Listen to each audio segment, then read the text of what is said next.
Hello friends, welcome back to my channel. আজকে আমি আপনাদেরকে মনাক্কা তৈরি করে দেখাবো। তো বন্ধুরা, ভিডিওটি স্কিপ না করে পুরোটা দেখবেন, আশা করি ভালো লাগবে। এখানে আমি 300 গ্রাম পরিমাণ ময়দা নিয়ে নিয়েছি। ময়দার মধ্যে দিয়ে দিচ্ছি পরিমাণ মতো লবণ, আর দেব 3 থেকে 4 চামচ পরিমাণ সাদা তেল। তেল, লবণ ময়দার সাথে ভালোভাবে মিশিয়ে নিচ্ছি। তেল, লবণ ময়দার সাথে খুব ভালোভাবে মিশিয়ে নিয়েছি।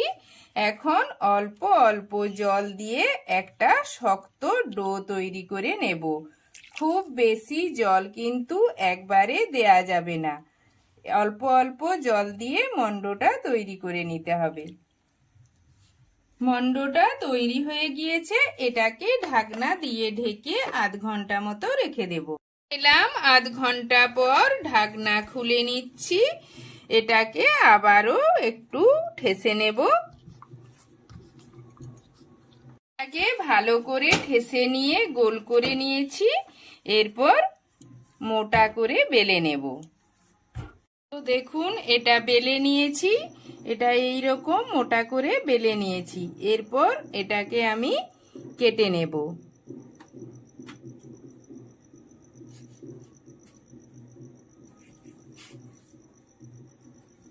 এই রকম ভাবে পিস করে নিচ্ছি আগে।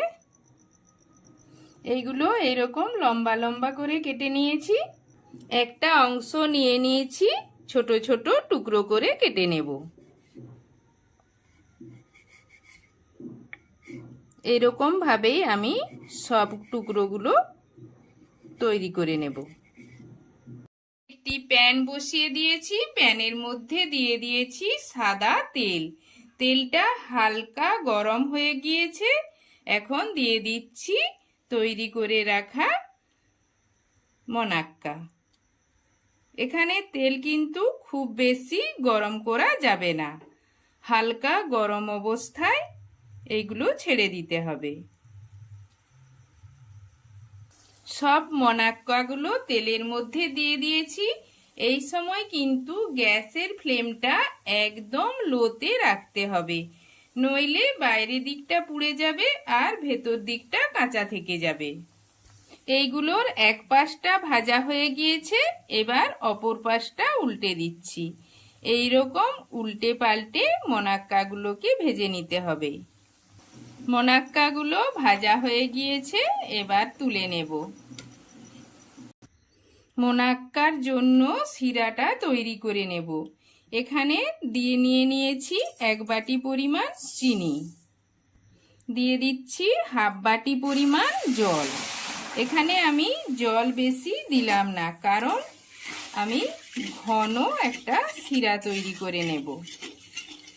চিনিটা জলের সাথে ভালোভাবে মিশিয়ে নিয়ে 3 থেকে 4 মিনিটের মতো জাল করে নেব। তো দেখুন, শিরাটা ঘন হয়ে এসেছে।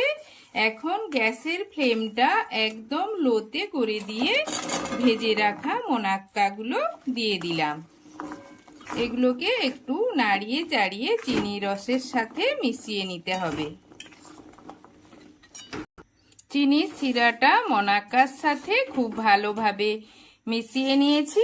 এটাকে এখন আমি রেখে দেব 5 থেকে 7 মিনিটের মতো। বেশি নাড়াচাড়া করব না, তাহলে চিনিগুলো মনাক্কার গা থেকে ছেড়ে চলে আসবে। মনাক্কাগুলো তৈরি হয়ে গিয়েছে। এগুলো দেখতে কতটা সুন্দর হয়েছে! এগুলো দেখতে যতটা সুন্দর হয়েছে, খেতেও কিন্তু খুব ভালো লাগবে।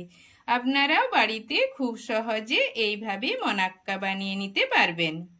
তো বন্ধুরা, ভিডিওটি ভালো লাগলে আমার চ্যানেলটিকে অবশ্যই সাবস্ক্রাইব, লাইক, শেয়ার এবং নতুন ভিডিওর আপডেট পেতে পাশের বেল আইকনটি প্রেস করে দেবেন। আজকের মতো এলাম বন্ধুরা।